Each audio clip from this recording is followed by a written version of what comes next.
اهلا بيكم، ازيكم في قناتنا صباح فود. هنعمل مع بعض النهارده كرات البطاطس المحشيه بالجبنه الموتزاريلا.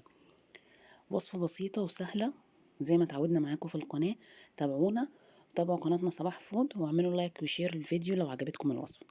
دول 800 جرام بطاطس، تقريبا كيلو الا ربع بطاطس. هنغسلهم كويس جدا وبعد كده هنحطهم على النار يتسلقوا. يا اما بتسلقيهم بقشرهم بعد ما تنضفيهم كويس قوي بعد كده تقشريهم، يا اما بتقشريها من الاول وبتغسليها وبتقطعيها مكعبات وتسلقيها.